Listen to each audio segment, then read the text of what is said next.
नक्कली भुटानी शरणार्थी प्रकरणमा सरकारी वकिलको थुनछेक बहस सकियो। औषधिका लागि 1-2 बोट गाँजा लगाउने जनतालाई जेल हाल्ने नियत देखियो भन्दै बजेटमा एमाले अध्यक्ष केपी शर्मा ओलीको आशंका। मैले कुरा गरेको हो, प्रचण्डलाई दाम्लो मात्र थमाएको हो भन्दै मुर्रा रागोबारे ओलीको भनाई। उपलब्धिजनक सम्झौता नहुने भएकै कारण भारत भ्रमण आफू नगएको संस्कृति पर्यटन तथा नागरिक उड्डयन मन्त्री सुदन किराँतीको स्पष्टोक्ति। एमाले अध्यक्ष केपी शर्मा ओलीले दिए अर्थमन्त्री महतलाई शङ्काको सुविधा। गाँजा खेती कसलाई चाहिएको हो भन्दै ओलीले संसदमा गरे प्रश्न। गोकुल बास्कोटाको टिप्पणी करका दरमा गठेले हैरान गर्ने भो। प्रतिनिधि सभा बैठकमा उठ्यो बजेट निर्माणमा अनाधिकृत व्यक्ति प्रवेशको विषय। करको दर हामीले हेरफेर गरेका हौं, रामकृष्णले इन्ट्री मात्र गरेका हुन् भन्दै अर्थमन्त्री प्रकाश शरण महतको स्पष्टीकरण। बजेट बनाउँदा इमानदारिताभन्दा बाहिर गएको छैन भन्दै अर्थमन्त्री महतको भनाई। अपपारदर्शी ढङ्गले करका दर हेरफेर गरिएको हो कि होइन भन्दै अर्थमन्त्रीलाई राष्ट्रिय स्वतन्त्र पार्टीका सांसद स्वर्णिम वाग्लेको प्रश्न। ऋण लिएर साधारण खर्च गर्ने सरकारको प्रचलन रोकिनु पर्ने। नेपाल चेम्बर अफ कमर्सका अध्यक्ष राजेन्द्र मल्लको टिप्पणी। वर्षैपछि करका दर परिवर्तन गर्दा लगानी वृद्धि हुन नसक्ने नेपाल उद्योग वाणिज्य महासंघका अध्यक्ष चन्द्र ढकालको भनाई। नेप्से परिसूचक 25.66 अङ्कले वृद्धि। सरकारले व्यापार गर्दैन, व्यापार निजी क्षेत्रले मात्रै गर्ने हो भन्दै उद्योग मन्त्री रमेश रिजालको धारणा। राष्ट्रिय सभाको बैठक भोलिसम्मका लागि सर्यो। पोखराको छुट्टा छुट्टै ठाउँमा 2 जनाको शव फेला। प्राविधिक समस्या आएपछि श्री एयरलाइन्सको जहाज 50 माइल उडेपछि काठमाडौँ फर्कियो। भिजिट भिजामा विदेश पुर्याएर अलपत्र पार्ने क्रम बढ्यो। प्रमाण नहुँदा न्याय पाउन समस्या रहेको जानकारी। सुनको भाउ 900 रुपैयाँले बढ्यो। भारतको मणिपुरमा फेरि हिंसा भड्कियो, 3 जनाको मृत्यु। र अन्डर-20 महिला एसियन कपमा आज नेपाल र म्यानमार भिड्दै। दर्शक महानुभाव नमस्कार। समाचारपाटी.com को न्यूज बुलेटिनमा यहाँलाई हार्दिक स्वागत छ। म प्रहलाद चन्द्र घिमिरे। सदाको झैं आज पनि हामी उपस्थित भएका छौँ आजका महत्त्वपूर्ण समाचार, मुख्य समाचार, ब्रेकिङ न्यूज अपडेट लगायत तपाईँलाई काम लाग्ने हेर्नै पर्ने महत्त्वपूर्ण खबरहरू लिएर। हामीलाई अन्तिमसम्म हेर्नुहोला। हाम्रो मेहनतका लागि यो भिडियोमा एउटा लाइक अवश्य गर्नुहोला। दर्शक महानुभाव, पलपलको न्यूज अपडेट हेर्नका लागि हाम्रो च्यानललाई तपाईँले अहिलेसम्म सब्स्क्राइब गर्नुभएको छैन भने कृपया सब्स्क्राइब गर्नुहोस् अनि नजिकै आउने बेल आइकनलाई क्लिक गर्नुहोला। दैनिक रूपमा हेर्नुहुन्छ भने रेगुलर भनेर लेख्नुहोला। आज पहिलोचोटि हेर्दै हुनुहुन्छ भने फर्स्ट टाइम भनेर लेखिदिनु होला। दर्शक महानुभाव, देशभित्रबाट हेरिरहनु भएको छ भने आफूहरूको गाउँठाउँ सहर जिल्लाको नाम लेख्नुहोला। विदेश पाउनुहुन्छ भने कुन देशबाट हामीलाई हेरिरहनु भएको छ त्यो कुरा तलको कमेन्ट बक्समा कमेन्ट गर्नुहोला। आउनुहोस् दर्शक महानुभाव, आजका महत्त्वपूर्ण समाचार सुरु गरौँ। नक्कली भुटानी शरणार्थी प्रकरणमा सरकारी वकिलको थुनछेक बहस सकिएको प्रसङ्गबाट। नक्कली भुटानी शरणार्थी प्रकरणमा जारी थुनछेक बहसमा सरकारी वकिलका तर्फबाट बहस मङ्गलबार सकिएको छ। सरकारी वकिलका तर्फको बहस सकिएसँगै अब प्रतिवादी तर्फबाट कानुन व्यवसायीहरूले बहस सुरु गर्ने जिल्ला अदालत काठमाडौँका सूचना अधिकारी दीपक दाहालले जानकारी दिनुभयो। सरकारी वकिल तर्फको बहस सकिएको छ। अब प्रतिवादी तर्फबाट कानुन व्यवसायीले बहस गर्नुहुन्छ उहाँको भनाइ छ। जिल्ला अदालतका न्यायाधीश प्रेमप्रसाद नेउपानेको इजलासमा जारी बहसमा यस प्रकरणका प्रतिवादीलाई थुनामुक्त गरे प्रमाण नष्ट हुन सक्ने तथा जारीकर्ता को सुरक्षामा खतरा हुन सक्ने भन्दै थुनामा राखेर नै मुद्दाको पूर्वपक्ष गर्नुपर्ने जिकिर सरकारी वकिलहरूले गरेका छन्। नक्कली भुटानी शरणार्थी प्रकरणमा संलग्न रहेको आरोपमा पक्राउ परेका पूर्व उपप्रधानमन्त्री टोप बहादुर रायमाझी, पूर्व गृहमन्त्री बालकृष्ण खाँड सहित 18 जनालाई थुनछेक बहसका लागि उपस्थित गराइएको छ।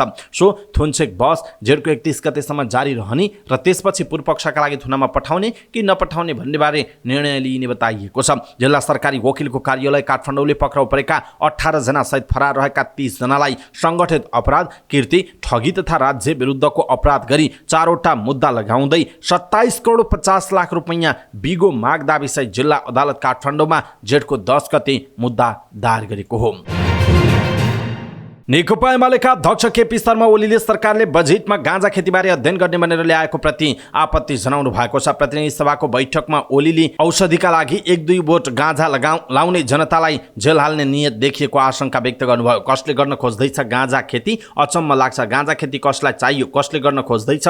कसैले गर्न खोजेको छ गाँजा खेती? यहाँ कतिपय माननीय जीवहरूलाई परेको होला हाम्रो गाउँमा गाँजा हुन्छ, त्यसबाट कतिको जीविका चलेको छ। यो नियन्त्रित नियोजित गाँजा खेतीको कुरा गरेको हो। उहाँले भन्नुभयो यो चलेपछि त्यसले सरकारसँग माग गर्छ लाइसेन्स नलिएको गाँजा खेती गर्न पाइँदैन भनेर। गाउँ गाउँमा गएर बिरुवा उखेलिन्छन्। गाँजा खेतीको कुरा गर्दा जनताले कहाँ गरेका छन्, तर आम रूपमा त्यतिकै उब्जिएको गाँजाबाट जीविका चलायो भने जेल खान जान्छ उहाँको भनाइ छ। उहाँले गाँजाको बिउ लिएर बसेको व्यापारी को भन्दै प्रश्न समेत गर्नुभएको छ। दर्शक महानुभाव, यसप्रति तपाईँको धारणा के छ? आफ्नो धारणा तलको कमेन्ट बक्समा कमेन्ट गर्नुहोला। यसैबीच नेकपा एमालेका अध्यक्ष केपी शर्मा ओलीले नस्ल सुधारका लागि भारतसँग मुर्गा राँगोबारे आफूले कुरा गरेको बताउनु भयो। प्रतिनिधि सभाको बैठकमा उहाँले प्रधानमन्त्री पुष्पकमल दाहाल प्रचण्डलाई दाम्लो मात्रै थमाएको टिप्पणी गर्नुभएको हो। उहाँले भन्नुभएको छ, राँगो ल्याएको आलोचित भयो भनेपछि 5 वर्ष अघिको प्रधानमन्त्री थियो, उसैको पालामा कुरा चलाएको रहेछ, अहिले त दाम्लो मात्र थमाएको हो। आखिर आड त हाम्रै लिनुपर्ने रहेछ नि। राँगोको कुरा पनि केपी ओलीले रहेछ, नस्ल सुधारको कुरा, फर्टिलाइजरको कुरा, पाइपलाइनको कुरा, रेलको कुरा केपी ओलीले गरेको रहेछ। हिजो मजाकको विषय बनाइएर हिलो छ्यापेको हिलो पुस्दै पुस्दै त्यही बाटोमा हिँड्नु परेको उहाँले टिप्पणी गर्नुभएको छ। संस्कृति पर्यटन तथा नागरिक उड्डयन मन्त्री सुदन किराँतीले दुई देश बीचमा उपलब्धिमूलक सम्झौता हुने नभएकै कारण आफू भारत भ्रमण नगएको बताउनुभयो। काठमाडौँमा खिजीदेम्बा हुँदै नयाँ पर्यटन पद मार्ग शुभारम्भ र खिजीदेम्बा गल्फ खेलको सम्भावना उजागर गर्ने हेतु आयोजना भएको कार्यक्रमलाई सम्बोधन गर्दै उहाँले यस्तो बताउनुभयो। उहाँले आफूले हेलिकप्टर पनि नचढ्ने र दुई देशबीचको सम्झौता उपलब्धिमूलक नहुने भए विदेश भ्रमण नजाने प्रण गरेको बताउनुभयो। उहाँले ओखलढुङ्गाको खिजीदेम्बामा गल्फको पर्यटन क्षेत्रमा नयाँ आयाम थपेको पनि बताउनुभयो। कार्यक्रममा नेपाली कङ्ग्रेसका सांसद रामहरि खतिवडाले मन्त्रीको जुवारीले कुनै पनि जिल्लाको विकास कम हुन नहुने बताउनु भएको छ। नेकपा एमाले करको दर हेरफेरमा अनाधिकृत व्यक्तिको संलग्नता नभएको स्पष्टीकरण दिएका अर्थमन्त्रीलाई शङ्काको सुविधा दिएको छ। करको दर हेरफेरमा अनाधिकृत व्यक्तिबारे प्रवेशबारे समाचार आएपछि एमाले संसदमा प्रश्न उठाएको थियो। त्यसपछि मङ्गलबार नै स्पष्टीकरण दिनुभएका अर्थमन्त्री डाक्टर प्रकाश शरण महतले करको दरबारे आधिकारिक व्यक्तिहरूले नै निर्णय गरेको र पूर्वनासु रामकृष्ण श्रेष्ठलाई तथ्याङ्क इन्ट्रीमा मात्र प्रयोग गरेको बताउनुभयो। डाक्टर महतको जवाफमा एमाले चित्त बुझाएको छ। बजेटमाथि संसदमा भएको छलफलमा भाग लिँदै एमाले अध्यक्ष केपी शर्मा ओलीले अर्थमन्त्रीलाई शङ्काको सुविधा दिने बताउनुभयो। अर्थमन्त्रीज्यूको कसम खाने बानी रहेनछ, राम्रो लाग्यो उहाँले भन्नुभयो। उहाँले जसरी सफाई दिन खोज्नु भएको छ त्यसमा बेनिफिट अफ डाउट दिउँ उहाँको भनाइ छ। उहाँले अघि भन्नुभयो, उहाँले भनेको कुरा नै साँचो होस्, अखबारमा आएका साँचा नहुन्, तर आगामी दिनमा सतर्कताका साथ हेर्ने र करका दरहरूसँग व्यापारीहरूको अनुहार खोज्ने उहाँले बताउनु भएको छ। यसैबीच एमाले अध्यक्ष एवं पूर्व प्रधानमन्त्री समेत रहनुभएका केपी शर्मा ओलीले गाँजा खेतीको सम्भाव्यता अध्ययन गर्ने सरकारको घोषणामाथि पनि प्रश्न गर्नुभएको छ। कसले गर्न खोजिराखेका छ यो गाँजा खेती, कसका लागि गर्न खोजिँदैछ, अचम्म लाग्छ यो गाँजा खेती कसलाई चाहियो उहाँले भन्नुभएको छ। तर सरकारको रेखदेखमा गाँजा खेती गर्ने विषय अनौठो रहेको बताउनुभयो। गाँजाको बिउ लिएर बसेको व्यापारी को हो उहाँको प्रश्न छ। जनताका विषयभन्दा पर यो विषय रहेको पनि उहाँले जिकिर गर्नुभएको छ। अर्थमन्त्री डाक्टर प्रकाश शरण महतले आगामी आर्थिक वर्षको बजेट वक्तव्य प्रस्तुत गर्दै गाँजा खेतीको अध्ययन गर्ने बताउनु भएको थियो। नेकपा एमालेका नेता गोकुल बास्कोटाले गठबन्धनको सरकारले करका दर हेरफेर गरेर गठबन्धनको सरकारले हैरान पारेको टिप्पणी गर्नुभएको छ। उहाँले अर्थमा बजेट निर्माण सुरु भएपछि किन सरकारले हतारमा कर्मचारी फेर्छ भन्दै प्रश्न गर्नुभयो। उहाँले फेसबुकमा लेख्नु भएको छ, कहिले मुसाले तार काट्छ, कहिले कसले कागज फेरिदिन्छ। अर्थमा बजेट निर्माण सुरु भएपछि किन सरकारले हतारमा कर्मचारी फेर्छ, करका दरमा गठेले हैरान गर्ने भू उहाँको भनाइ छ। अर्थमन्त्री डाक्टर प्रकाश शरण महतले बजेट निर्माणका बेला करका दर हेरफेर गर्न अनाधिकृत व्यक्तिको संलग्नता रहेको आरोप छ। यस्तै गत वर्ष पनि जनार्दन शर्मा अर्थमन्त्री हुँदा पनि बजेट निर्माणका बेला करको दर हेरफेरमा बाहिरका व्यक्तिको प्रयोग गरिएको आरोप लागेको थियो। प्रतिनिधि सभाको बैठकमा गत जेठ 14 गते बजेट निर्माणका क्रममा अर्थ मन्त्रालयमा अनाधिकृत व्यक्तिको प्रवेश भएको विषयमा अर्थमन्त्रीको जवाफ माग गरियो। प्रतिनिधि सभाको बैठकको आकस्मिक समयमा बोल्दै सत्तारूढ र विपक्षी दलका सांसदहरूले बजेट निर्माणका क्रममा अनाधिकृत व्यक्तिको प्रवेशको सम्बन्धमा प्रश्न उठाएको हुन्। बैठकमा बोल्दै नेकपा एमालेका प्रमुख सचेतक पदम गिरीले बजेट बनाउँदा निश्चित मानिसहरू मात्र प्रवेश गर्न पाउने प्रावधान भए पनि अनाधिकृत मानिसहरूको प्रवेश भएको बताउनुभयो। उहाँले अनावश्यक मानिसहरू बाहिरभित्र गरेर गोप्य सूचना चुहाएको बताउनुभयो। उहाँले अनाधिकृत मानिसको प्रवेशबारे अर्थमन्त्रीको जवाफ पनि माग गर्नुभयो। यस्तै राष्ट्रिय स्वतन्त्र पार्टीका सांसद स्वर्णिम वाग्लेले विगत केही वर्षमा भ्रष्टाचार महामारी झैँ फैलिएको बताउनुभयो। उहाँले पनि बजेट निर्माणमा अनाधिकृत मानिसको प्रवेशको सम्बन्धमा अर्थमन्त्री डाक्टर प्रकाश शरण महतको जवाफ माग गर्नुभयो। राप्रपा सांसद ज्ञानेन्द्र साईले पनि बजेट निर्माणमा अनाधिकृत व्यक्ति रामकृष्ण श्रेष्ठलाई कसरी सहभागी गरियो भन्ने र प्रश्न समेत गर्नुभयो। त्यस्तै नेपाली कांग्रेसका सांसद रामहरि खतिवडाले पूर्व नासु रामकृष्ण श्रेष्ठलाई कसले किन नियुक्ति गरेको हो र नियुक्ति निरन्तरता किन दिइएको भनेर प्रश्न गर्नुभयो। स्वतन्त्र सांसद अमरेश कुमार सिंहले यस सम्बन्धमा छानबिन गर्न सर्वदलीय संसदीय छानबिन समिति बनाउन माग गर्नुभएको छ। अर्थमन्त्री डाक्टर प्रकाश शरण महतले करको दर हेरफेरबारे आफूहरूले नै निर्णय गरेको बताउनुभयो। यसलाई इन्ट्री गर्न भने पूर्व नायब सुब्बा रामकृष्ण श्रेष्ठलाई सहयोगीका रूपमा लिएको स्वीकार गर्नुभयो। बजेट निर्माणमा अनाधिकृत व्यक्तिको संलग्नताबारे संसदमा प्रश्न उठेपछि संसदमा स्पष्टीकरण दिँदै अर्थमन्त्री महतले आफ्नो इमान्दारितामाथि शङ्का नगर्न आग्रह गर्नुभयो। करको दर हेरफेरबारे आफू सहितका आधिकारिक व्यक्तिहरूले निर्णय गरेको आँखो भनाइ छ। आफू आउनुभन्दा अगाडि नै सहयोगीका लागि रामकृष्ण श्रेष्ठको नियुक्ति भइसकेको मन्त्री महतले बताउनुभयो। अर्थमन्त्री महतले अगाडि भन्नुभयो, निर्णय प्रक्रियामा उहाँ हुने कुरै भएन। निर्णय गरिसकेपछि निर्णय प्रक्रियामा बसेका पदाधिकारीको उपस्थिति र निर्देशनमा यो इन्टर गर भनेर इन्टर गर्ने काम मात्र हो उहाँको भनाइरहेको छ। यसैबीच अर्थमन्त्री डाक्टर प्रकाश शरण महतले आफू इमान्दार भएर काम गर्दा कठिन भएको बताउनु भएको छ। बजेट निर्माणका क्रममा सम्बन्धित व्यक्तिलाई संलग्न गराई करका दर हेरफेर गरेको भन्ने विषयमा सांसदहरूले जवाफ मागेपछि उहाँले यस्तो बताउनुभयो। उहाँले अर्थमन्त्री भएर अर्थ मन्त्रालयको जिम्मेवारी सम्हालेदेखि इमान्दार भएर काम गरिरहेको बताउनुभयो। आगामी आर्थिक वर्षको बजेट बनाउन आफूले कुनै पनि प्रभावबाट मुक्त भएर पारदर्शी ढङ्गबाट काम गरेको उहाँले दाबी गर्नुभयो। उहाँले अर्थ मन्त्रालयका कर्मचारीकै रूपमा रामकृष्ण श्रेष्ठलाई करका दर टाइप गर्न दिएको पनि बताउनुभयो। राष्ट्रिय स्वतन्त्र पार्टी रासोपाले बजेट निर्माणमा अनाधिकृत व्यक्तिको सहभागिताबारे अर्थमन्त्रीसँग जवाफ माग गरेको छ। संसदको बैठकमा विशेष समय लिएर बोल्दै रासोपा सांसद स्वर्णिम वाग्लेले अनाधिकृत व्यक्तिको सहभागिताबारे आएको समाचारले आफूलाई झस्काएको बताउनुभयो। यसबारे आफ्नो दलले प्रारम्भिक छानबिन गर्दा एचएस कोडका विज्ञलाई सहभागी गराएको भन्दै पनि आएको भन्दै उहाँले अर्थमन्त्रीलाई 3 प्रश्न गर्नुभयो। पहिलो, यो वर्ष षड्यन्त्रमूलक ढङ्गले निश्चित व्यापारिक घरानालाई अनुचित लाभ हुने गरी अपारदर्शी ढङ्गले करका दरमा हेरफेर गरिएको छ कि छैन। दोस्रो, एचएस कोडको विज्ञ भनेर संलग्न गराइएका व्यक्तिलाई विधि र प्रक्रिया पुर्याएर सल्लाहकारीय भूमिकामा राखिएको हो कि होइन। तेस्रो, 3 करोड जनसङ्ख्या भएको देशमा 30 वर्षसम्म एचएस कोडका दरहरू टाइप गर्न सक्ने जनशक्तिको आकार 1 जना वा 2 जना मात्र हुन् उहाँको भनाइ छ।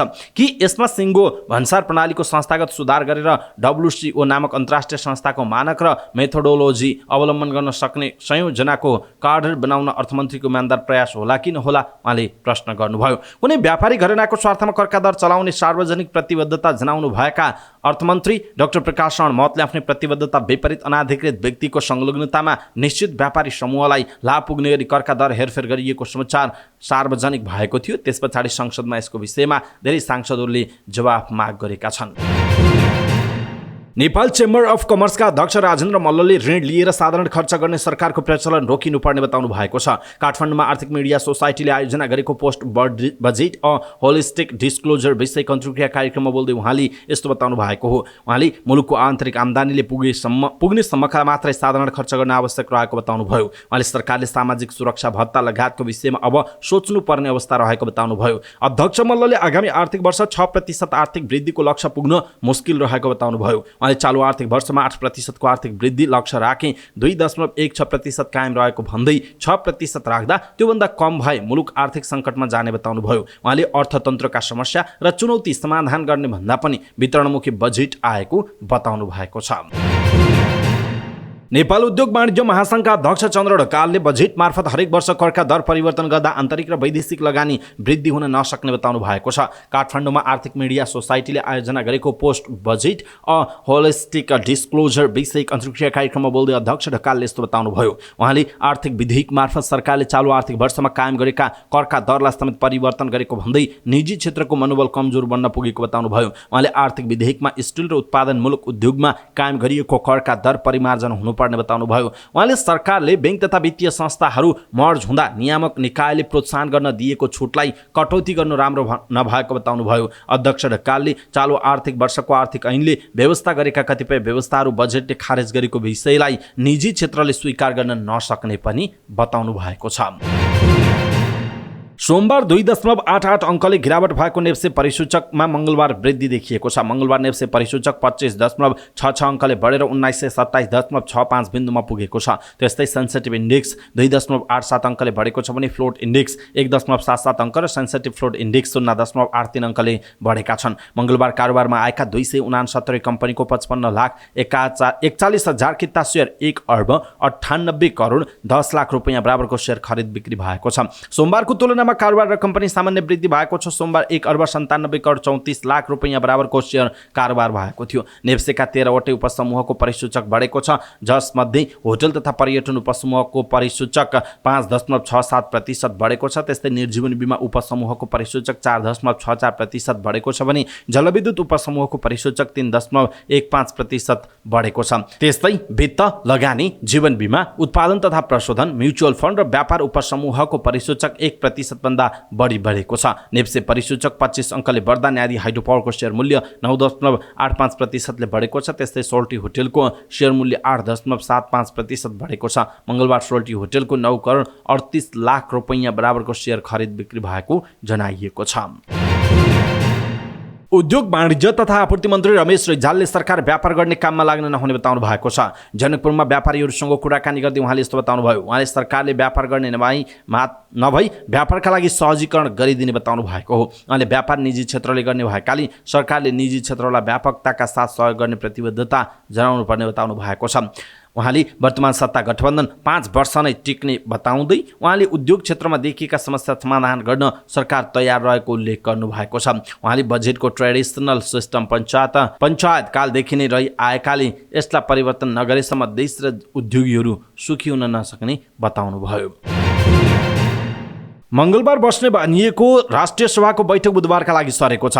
मङ्गलबार बिहान 11:11 का लागि तय भएको बैठक विशेष कारणवश देखाउँदै भोलि बिहान 11:11 बस्ने संघीय संसद सचिवालयले जनाएको छ। मङ्गलबार बस्ने भनिएको बैठकमा प्रधानमन्त्री पुष्पकमल दाहाल प्रचण्डले समसामयिक विषयमा वक्तव्य दिने सम्भावित कार्यसूची थियो। साथै अर्थमन्त्री डाक्टर प्रकाश शरण महतले आर्थिक वर्ष 2080-81 को राजस्व र व्ययको अनुमानमाथि सामान्य छलफल गरियोस् भन्ने प्रस्ताव समेत पेश गर्ने कार्यसूची रहेको थियो। पोखराको 2 छुट्टा-छुट्टै ठाउँमा 2 जनाको शव फेला परेको छ। पोखराको फेवाताल र पोखरा 14 मा रहेको एक नहरमा एक जना मृत फेला परेको प्रहरीले जनाएको छ। पोखरा 11 फुलबारीका 42 वर्षीय रिखराम शर्मा पौडेलको शव नहरमा फेला परेको हो। फेवातालमा भेटिएको शवको भने पहिचान खुल्न बाँकी रहेको छ। दुवै घटनाको अनुसन्धान भइरहेको कास्की प्रहरी प्रवक्ता डीएसपी श्रवण कुमार विकले जानकारी दिनुभयो। काठमाडौँबाट धनगढी उडेको श्री एयरलाइन्सको जहाजमा प्राविधिक समस्या देखिएपछि बीच बाटोबाटै जहाज फेरि काठमाडौँ फर्किएको छ। त्रिभुवन अन्तर्राष्ट्रिय विमानस्थलका प्रवक्ता टेकनाथ चिटौलाका अनुसार काठमाडौँ धनगढी उडानको -8 जहाज विमानस्थल बाटो उडेर 50 माइल पुगेपछि जहाजको प्रेसराइजेसन सिस्टम बिग्रिएको सङ्केत पाइलटले पाएपछि जहाज काठमाडौँ फर्किएर सकुशल अवतरण गरिएको थियो। जहाजमा 72 जना यात्रु सवार रहेका थिए। श्री एयरलाइन्सका व्यवस्थापक अनिल मानन्धरले जहाजमा केही प्राविधिक मर्मतपछि सञ्चालनमा आइसकेको बताउनु भयो। विभिन्न व्यक्ति र संस्थाले आकर्षक तलब सुविधाको प्रलोभन देखाएर भिजिट भिजामा विभिन्न देश पुर्याएर अलपत्र पार्ने क्रम बढेको छ। वैदेशिक रोजगार विभागका अनुसार विभिन्न कन्सल्टेन्सी र विभिन्न व्यक्तिहरूले राम्रो काम र कमाईको लोभ देखाई भिजिट भिजामा लैजाने र विभिन्न देशमा पुर्याएर अलपत्र पारी ठग्ने क्रम बढेको छ।